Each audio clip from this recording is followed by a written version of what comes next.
Hi, my name is Najat Gonzalez, and this is a pre-conference video for observation number 3, T-test observation. I will be interviewing my principal, Mrs. Rachel Neff Rupp, who is principal at Cunningham at South Park Middle School. District, and she hasn't taught RLA in a while. And so it's kind of some reteaching and a lot of, especially also the structure. We are really working with classroom management with her and coaching her. So she's just kind of learning, not only learning the content, but she's also kind of learning the structures. We have a very kind of tight structure here of expectations for entrance and exit routines and what we expect in the classroom and all of that. Okay, so for this particular teacher, um, what is it that you feel that you want me for this particular observation? Is there anything I need to focus on? I'll be doing it when we come back from intercession. What are you, as a principal, and I know every week you guys have um, certain things that you're looking for. You put it in the newsletter. So can you tell me a little bit about what I'm going to be observing and what am I going to be looking for, and things of that nature?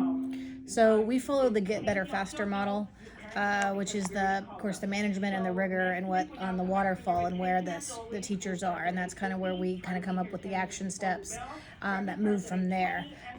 First thing I always tell my APs that are going to look through is to look at the domain 3, which is really the classroom culture, Okay. the classroom management, the systems and routines. Because if a teacher doesn't have that, everything else is going to fall.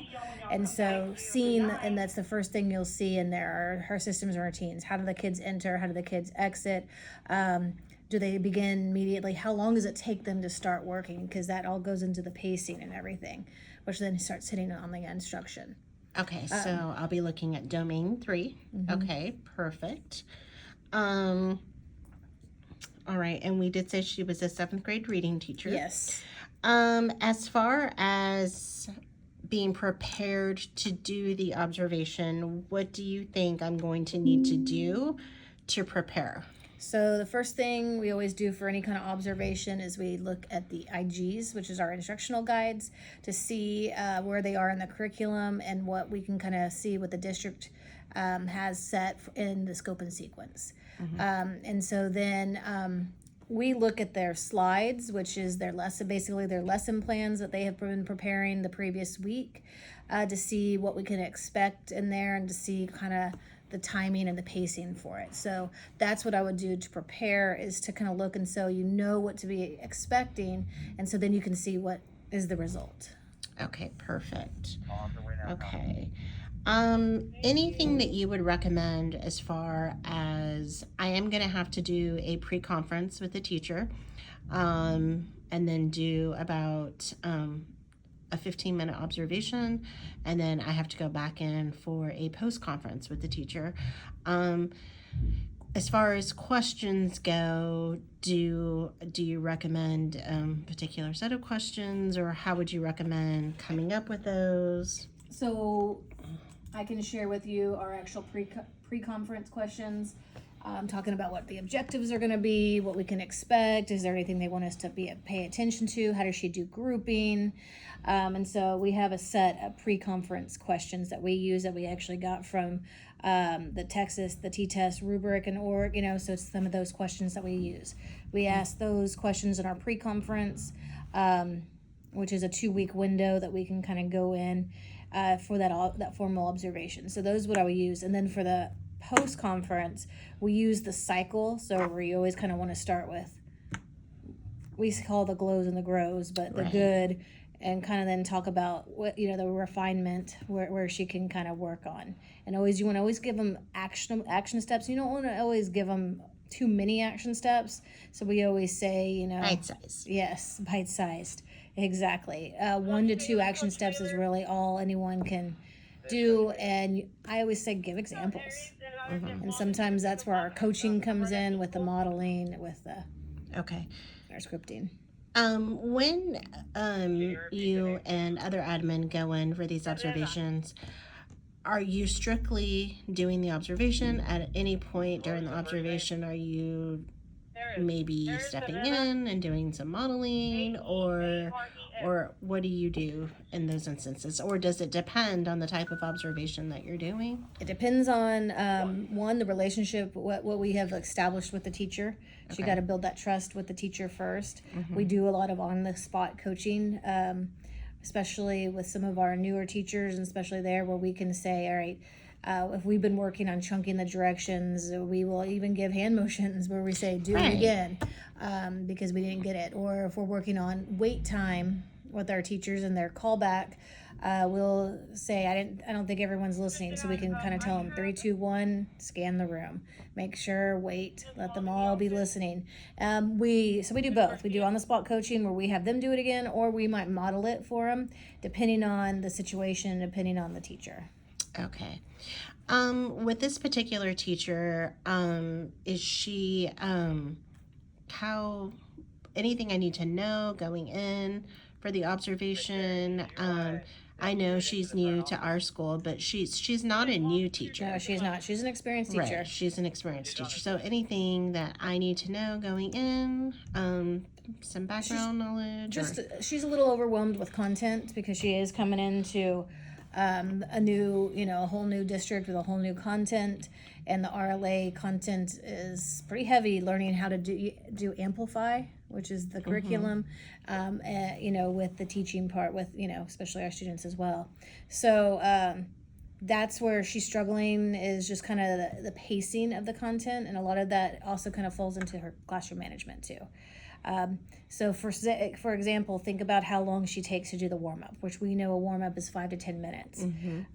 What we've been really working for are those tighter systems in using those timers and everything, and being, set that urgency in the classroom to get those kids moving a little bit quicker, because when we're finishing up our bell ringer or our warm-up, and it's the 20, 25 minutes, well, half the class is already over, and we can't get to the I do, we do, you do.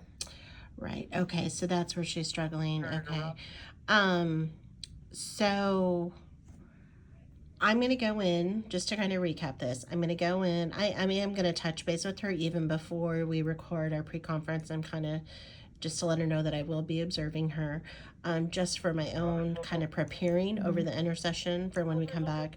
So I'm going to be looking over domain 3, and that's the culture within the classroom. I'm going to be looking at, and you're going to send over those set of questions. Okay, so in terms of the post-conference with the teacher, just some final things to recommend as far as getting ready to meet, depending on what I see in the observation. Okay, now I need all 7th graders to What do you recommend as far as post-conference? So with the post-conference, I really let my write-up and everything drive with the rubric. Okay. Where they fall, we kind of go through, that rubric, and let them see where they fall. If it was, because it's the rubric, especially in the adjectives and the mounts, where it says all, or was that many, or was that some, and let them see and give them examples. I mean, that's the thing they want to know, is like, how could, and let them, a lot of times we try to get them to talk, let them do Yes. the talking, and let them have that ownership and kind of come up. First thing I asked was, how do you think you did? Okay. How did it feel? Right. Yes, so you're letting them kind of guide the discussion, asking them to reflect Yes. on it. Okay, so that'll be the majority of it. Okay. Is this something, would you recommend me going in with another admin? You can definitely, Okay. I would definitely say, One of the instructional coaches? so we do maybe? calibration walks as an admin team every single Monday morning at 9:20. Okay. We go into different classes and into different areas, and we compare. So if we have 2 7th grade RLA teachers, we're going to go into both of them there in that same time. And as an admin team, we calibrate what we saw and what would be that glow and that grow. Oh, okay. And that's something we have a practice of every single Monday after we do our morning huddle. We will do our calibration walks for the week and kind of go through together so we're all on the same page. But it also helps us because one of the things we don't want to do is we don't want 5 different people going into the class giving them all different action steps. We want to all be on the same page. Right. And we really what drives us there is our, of course, our Get Better Faster Yes. and our waterfall, waterfall. Yes. Do you like the Get Better Faster? Yes, well, it's almost like it's given us, so we use Get Better Faster as kind of the manual, and Teach Like a Champion are the strategies. Okay, perfect. That's exactly what we are learning. There you go. Okay, well, thank you so much for meeting with me. I appreciate your time. All right, thank you. Let me send you that now because I'll forget.